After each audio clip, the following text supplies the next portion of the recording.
Assalamualaikum warahmatullahi wabarakatuh. Alhamdulillah, nahmaduhu wa nusalli ala rasulil karim. Saudara Tusi Zahid, DPM, Menteri, Timbalan Menteri, saudara saya Tuan Masdi, Menteri Besar dan rakan-rakan yang saya muliakan. Nampak dengan kehadiran malam ini, laluan agak mudah bagi kemenangan di Pelangai insya-Allah. Tapi orang menganggap kehadiran kita itu untuk melawan semula, menyerang pembangkang. Tapi saya diperingatkan, tadi kebetulan seorang ulama besar daripada Gambia jumpa saya dulu sebelum saya naik helikopter datang untuk program Felda tadi. Dia ingatkan saya, dalam menghadapi liku-liku perjuangan, serangan bertubi-tubi, kita harus ingat dasar perjuangan kita dan matlamat kita. Dan peringatkan ayat Al-Quranul Karim. Kita ini hamba Tuhan. Kita tidak boleh main politik seperti mana adegan mereka. Kita ada kuasa sekarang. Tok Warusdi memimpin Pahang. Saya, Saudara Zahid, Mak Sabu dan lain-lain menjaga amanah di persekutuan. Maka dia peringatkan ayat Al-Quran. Hamba Tuhan itu wa ibadur rahman alladzina yamshuna 'alal ardi hauna wa idza khatabahum jahilun qalu salama. Kita ni hamba Tuhan. Maknanya paling rendah manusia di depan Allah SWT. Tetapi hamba Tuhan itu boleh berjalan di muka bumi ini dengan yakin. Kalau kita ikhlas al-amalillah, kita tahu amanah dan tanggungjawab kita, kita tahu hala tuju kita, kita lakar dasar yang baik, memenuhi amanah dan menjaga kepentingan rakyat, maka kita boleh berjalan di muka bumi dengan yakin. Yamshuna 'alal ardi hauna. Berjalan di muka bumi ini dengan confident bahwa kita ada mission. Kita tak boleh dikotak-katikkan, kita tidak boleh alih pandangan utama kita bahwa tugas kita di Pahang, tugas kita di Malaysia, angkat martabat negara ini menjadi negara hebat di Asia Tenggara. Dan kita tidak boleh angkat kalau kita bertelagah main politik seperti mana mereka mainkan. Serang pribadi, maki hamun, lucah, jangan. Sebab apa? Kita mesti berjalan dengan confident dan yakin. Yakin kerana kita ini hamba Tuhan. Bukan hamba wang, bukan hamba manusia. Hamba Tuhan itu ada keyakinan kerana dia pegang pada prinsipnya. Kamu boleh kata apa yang kamu suka. Tetapi kalau kita tahu apa yang kita mau kerjakan, matlamat kita jelas. Sama ada kita dalam Pakatan Harapan atau Barisan Nasional, GPS, JRS, dalam gabungan yang mantap sekarang ini, memang dicemburui. Kerana berapa lama belum ada kekuatan begini rupa. Memang ada usaha untuk pecahkan. Ingat ini yang penting. Perpaduan kita ini untuk apa? Kerajaan yang stabil. Untuk apa? Bangkitkan ekonomi. Untuk apa? Bawa pelaburan. Untuk apa? Untuk gunakan dana bela nasib rakyat. Yang ini utama kita. Saudara-saudari, sebab itu apa prinsip dia dalam perpaduan? Dipermainkan tata kelola yang baik. Tapi kita tahu negara kaya seperti mana pun, kekayaannya, khazanahnya, balaknya, sahamnya, kelapa sawitnya, hartanya, tidak mungkin dapat menyelamatkan bangsa dan negara kalau tidak diurus dengan amanah dengan baik. Kamu permainkanlah istilah ini. Tetapi saya nak beritahu, saya dengan rakan bertekad, we will clean up this government. We will not compromise. We will attack those who are corrupt and misuse the power in this country. Maknanya, kerana kita hamba Tuhan berjalan dengan yakin. Saya yakin, Alhamdulillah. Terima kasih kerana dukungan yang diberikan oleh rakan-rakan. Saya bercakap hari ini dengan yakin. Yakin. Kerana kita mau dan kita yakin tidak ada jalan keluar yang mudah. Tidak ada jalan keluar yang mudah. Nak tolong orang Melayu, orang asli, masyarakat Cina, India, Sabah dan Sarawak hanya dengan kekuatan kerajaan, dengan dasar yang jelas, dengan pimpinan yang jaga tata kelola, berhemah dan ada program itu membela nasib rakyat. Sebab itu saya katakan berjalan dengan yakin. Allazina yamshuna 'alal ardi hauna. Tapi Quran menjangka, mengingatkan kita, mengetuk pintu hati kita untuk sedar bahawa masih ada kalangan yang benci, yang akan kecam dan mencela dan menghina dan lucah. Wa iza khatabahumul jahilu, dan kelompok itu disebut oleh Al-Quran kalau berdepan dengan puak yang jahil itu. Apa tindakan kita? Qalu, katalah, salama, selamat kamu. Jadi Tok Guru Syekh saya tadi daripada Gambia. Dia kata kepada saya, Akh Anwar, enta diletakkan sebagai pimpinan. Dan yakinlah, istighfar kepada Allah Ta'ala, munajat kepada Allah Ta'ala, buat yang sebaiknya untuk jaga semua rakyat. Dengar, semua rakyat. Majoriti Melayu, Bumi Putra. Orang asli, Cina, India, Sabah, Sarawak. Lakukan dengan sebaik. Kita tak ambil gaji, dipermainkan. Kita tak beli kereta baru, diperolokkan. Tak ada yang molek yang kita buat. Apa? Kita harus tersinggung? Tidak boleh. Sebab yang menyuarakan itu sebenarnya tadbirnya pun teruk, akhlaknya pun teruk, dan digolongkan sebagai kategori jahil. Saya tengok tak kiri, kalau dia angguk, saya selamat. Ya. Dan Allah sebut, qalu salama. Makna dalam sistem kita ini, kalau kita bertempur hangat, yang rugi kita. Sebab yang berkuasa di negeri Pahang kita. Yang berkuasa di pusat kita. Yang tentukan dasar perindustrian. Tunggu saya perlu ada. Yang Malaysia Madani, ekonomi madani, transisi tenaga, kajian separuh penggal rancangan Malaysia ke-12. Itu yang kita kerjakan. Letakkan apa yang dikatakan dasar yang jelas. Itu tanggungjawab kita. Sekarang tanggungjawab kita laksanakan. Apa tak ada masalah? Ada masalah. Surah Mak Sabu tadi pagi-pagi datang pejabat nak putuskan soal beras. Kenapa? Memang ada masalah. Memang dikeluhkan oleh rakyat sebahagiannya. Memang kadang-kadang tak sampai beras. Ataupun beras import tinggi. Sebab apa? Presiden Jokowi 3 hari yang lalu kata Indonesia naikkan harga beras. Sebab 18 negara yang selalunya ekspor beras telah menghadkan ekspor ataupun mengurangkan ekspor. Maka supply and demand naik harga. Baik. Kemudian ada juga kalangan yang salah guna. Yang sorok, simpan, dan saya bagi tahu Saudara Mat Sabu, arahan yang jelas pada badan penguatkuasa. Kalau ada yang berani buat perangai buruk dalam keadaan orang susah cari beras, kamu sorok, kamu jaga. Kami akan cari kamu dan saman dan bawa kamu ke mahkamah. Tengah orang susah, masa itu kamu nak cari untung. Kita tambah. Mak Sabu senang. Bagi subsidi. Ya Mak, yang cari duit tu aku. Saya kata berapa? Tak kira berapa, itu kerja menteri keuangan. Senang je. Tapi saya faham, dia bercakap bukan untuk dia. Dia bercakap untuk rakyat. Kalau yang kaya boleh bagi beras import, yang susah beras tempatan. Maka keputusan dibuat tadi baik. Maknanya 5% daripada kegunaan beras tempatan biasa diselamatkan kerana 5% itu kita ambil beras import untuk tentera, polis, sekolah asrama penuh. Keperluan semua ini dia guna beras import yang kita subsidi. Dan supaya beras tempatan tidak naik harga dan dapat diedarkan. Ada kelembaban, lembab kalau pengedaran, LPP dan farmer ditugaskan untuk dikerahkan hantar barang kerana simpanan stok kita cukup. Maknanya kita cuba. Apakah boleh jamin selesai 100%? Tak. Masalahnya berat. Tadi saya kata bagi seminggu tengok keadaan dia. Kalau tak selesai seminggu, kita rapat lagi. Bincang semula tindakan sebelum bajet 13 hari bulan. Bawang. Perdana Menteri Modi putuskan India akan naikkan cukai ekspor bawang 40%.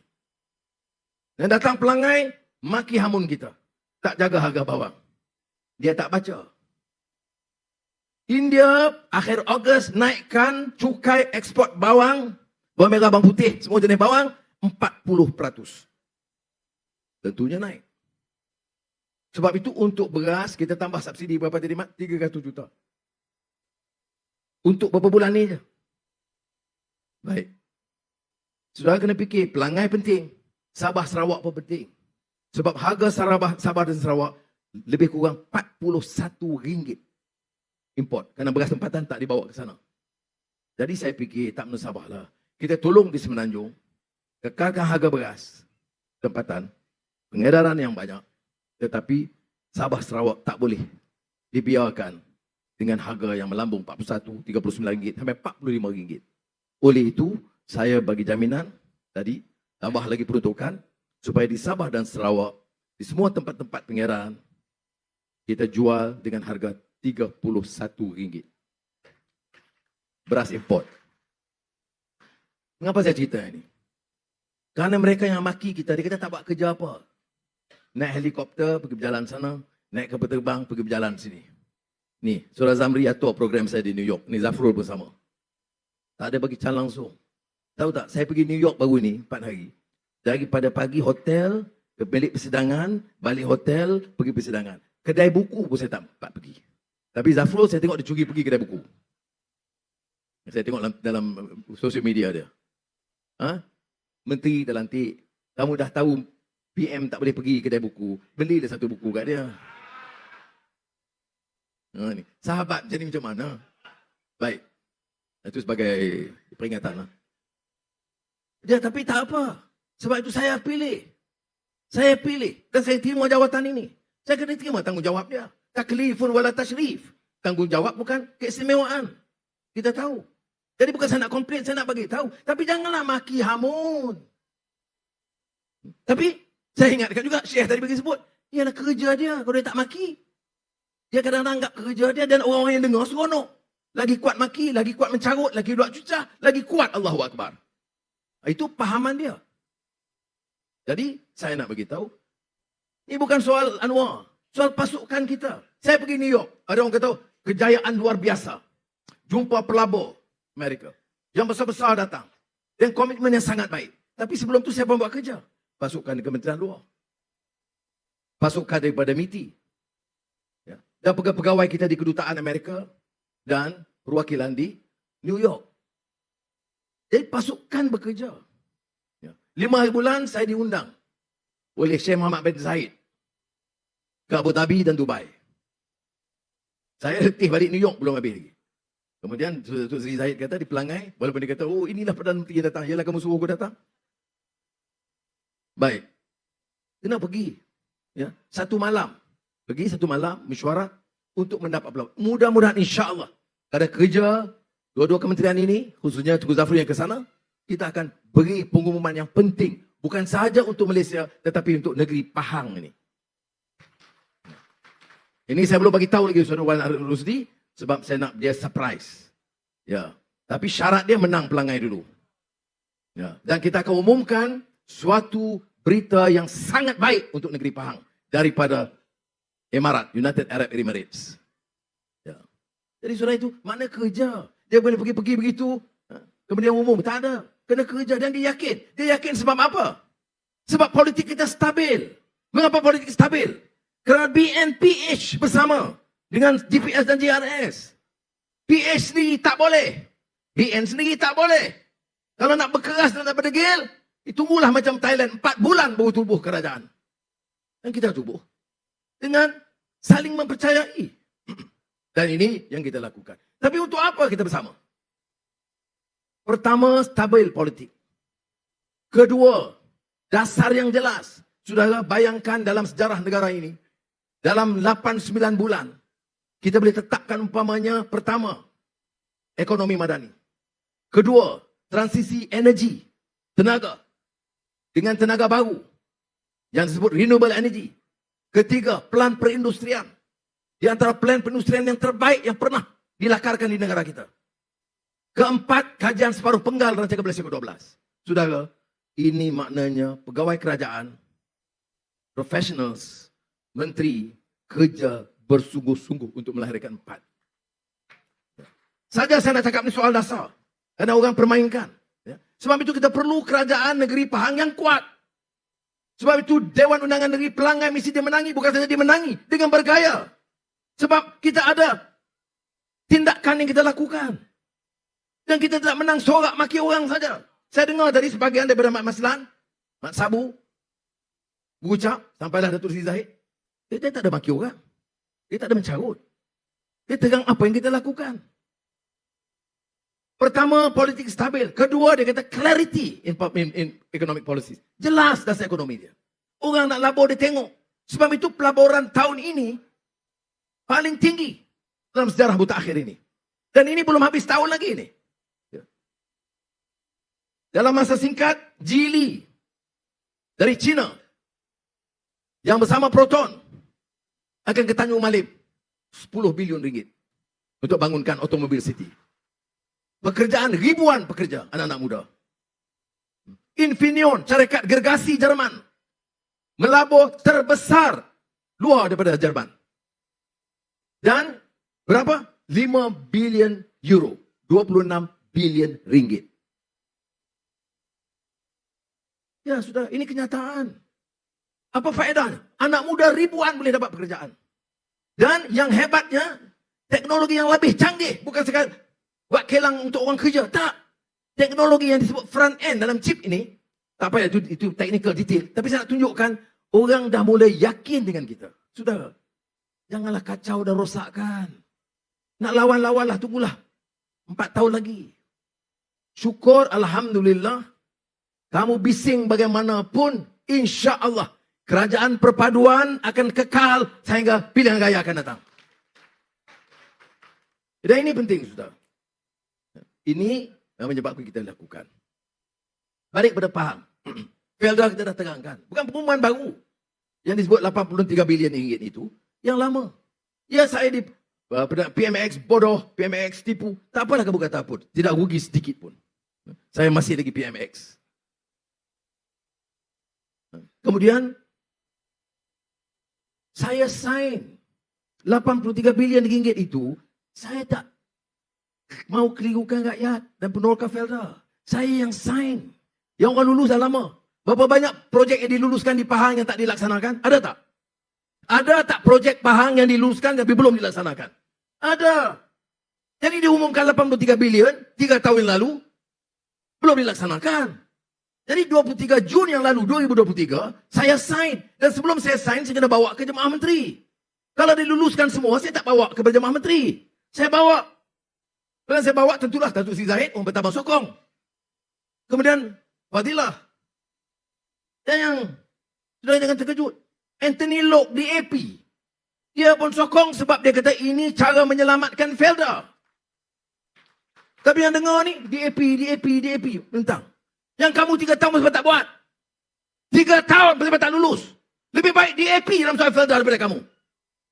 Kamu mereka lah. Jadi ini kenyataan. Jadi kemudian saya beberapa bulan yang lalu saya umumkan. Orang Felda yang diabetik, yang perlu dialisis, nak kena pergi jauh ke hospital. Dia bincang dengan Sabri Cik, bincang dengan Surah Zahid, kita adakan setiap Felda, ya, setiap kawasan Felda, pusat dialisis untuk memudahkan ibu bapa dan keluarga mereka. Ini bukan baru. Wang disalurkan. Dan sekarang saya minta Datuk Seri Zahid tolong laksanakan segera. Kalau lambat jangan tanya saya, tanya dia. Tak ada jalan sekarang ya. Kemudian kawasan Felda gelap. Kita luluskan khas berapa puluh tahun dah.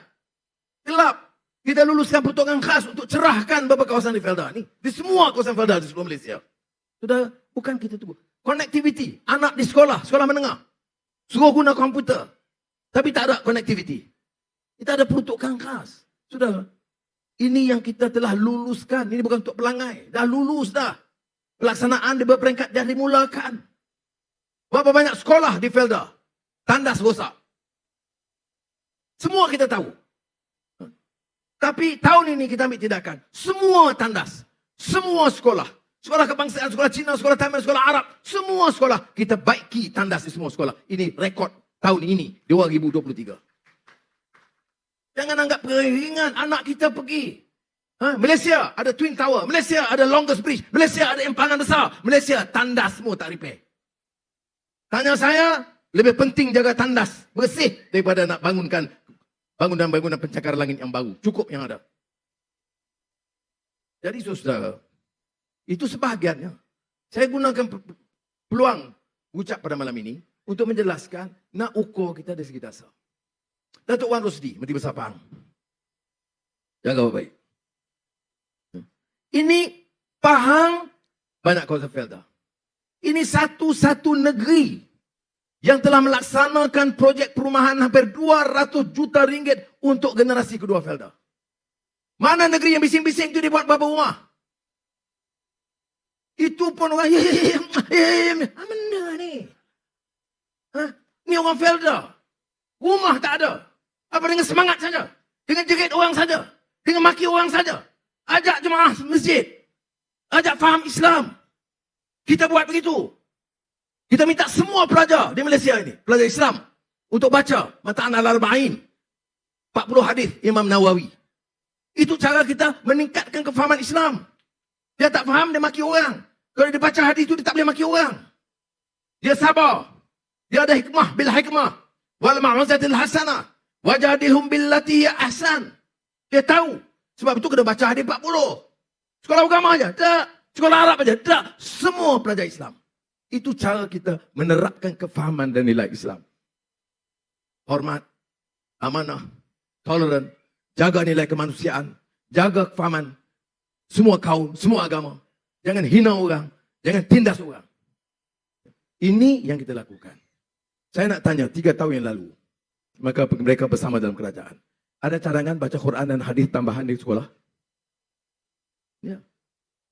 Ini nak tuduh kita. Saya cadang di Kementerian Pendidikan, di Jemaah Menteri kita bincang. Ada DAP bantah? Tak ada. Sebab kata-kata pada DAP, lebih baik orang Islam faham Islam. Dan ini wajib kepada pelajar Islam. Kita tak paksa orang bukan Islam belajar. Jadi MIC jangan bimbang. Why you look so worried? Okay. Ya. Jadi, bagi saya ini cara kita meningkatkan kefahaman. Makna bila ada kuasa, jangan lupa. Bila ada kuasa, fikir bala, fikir harta, ya, fikir komisen, fikir saham. Bila hilang kuasa, fikir Melayu, fikir Islam. Ini tak boleh pakai. Nak Allah uji kita, nak buat masa ada kuasa. Dan percayalah saudara-saudari di Pelangai ini. InsyaAllah.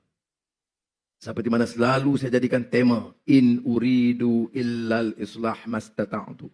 Kita akan cuba seluruh pasukan. Saya jumpa Datuk Seri Wan Rosdi dalam Toka. Saya bincang apa? Saya kata, Wan Rosdi, jalankan sebaiknya. Kalau ada sakit baki yang kurang baik, bersihkan pentadbiran. Teruskan. Dan saya hormat dia kerana dia merupakan satu-satu pemimpin negeri yang paling jaga kepentingan Felda. Pada anak-anak muda Felda, saya nak bagi tahu. Kamu boleh dengar orang jerit. Kamu boleh dengar seronok orang maki orang. Kamu boleh suka orang memperbodohkan orang lain.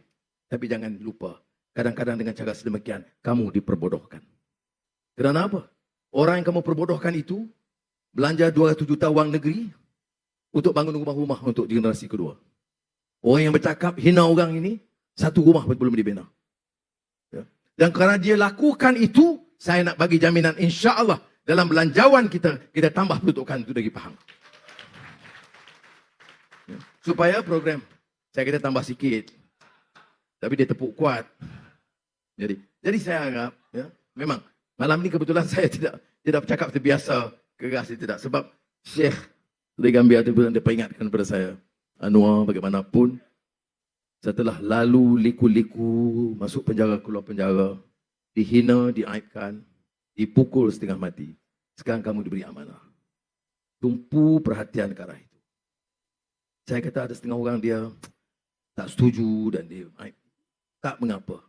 Dalam seluruh sejarah umat manusia ini, tak semua orang sokong perubahan yang baik. Jadi istighfarlah dan mohon doa kepada Allah Ta'ala. Tetapi jangan terganggu dengan tomahan-tomahan ini. Maknanya dia ingatkan kepada saya tentang ayat Al-Quran tadi. Jadi kalau Pelangai ini, saya betul-betul harapkan kawan-kawan di Pelangai, pengundi-pengundi di sini, ya, beri peluang supaya keyakinan bukan saja kepada negeri, tapi juga kerajaan persekutuan. Dan kepada Wan Rusdi. Dan saya nak persilakan calon kita, Saudara Mirza. Saudara dah kenal. Yang kita percaya boleh memikul amanah dia dengan baik. Memang malam ni, saya berucap, dia tak berucap. Tapi saya berucap macam dia berucap je lah. Ya? Jadi saya harap kita bagi sokongan yang kuat. Ya? Dia kena ikut style saya jalan, Minister Bersyarah. Baik. Ya. Supaya orang nampak betul-betul dengan yakin. Okey. Baik. Jadi insya-Allah kita akan dapat berita baik pada 7 bulan malam. 7 bulan malam saya duduk ada di Abu Dhabi lagi. Ini kerja Zamri dengan Zafrul. Dia tak bagi saya duduk di Malaysia. Ya, dan insya-Allah saya tengok perkembangan yang baik kerana tidak ada alasan di sebaliknya. Kita ada kerajaan negeri di bawah Wan Rusdi dan ini juga suatu undi kepercayaan kepada kepimpinan Menteri Besar Negeri Pahang. Terima kasih. Wassalamualaikum warahmatullahi wabarakatuh.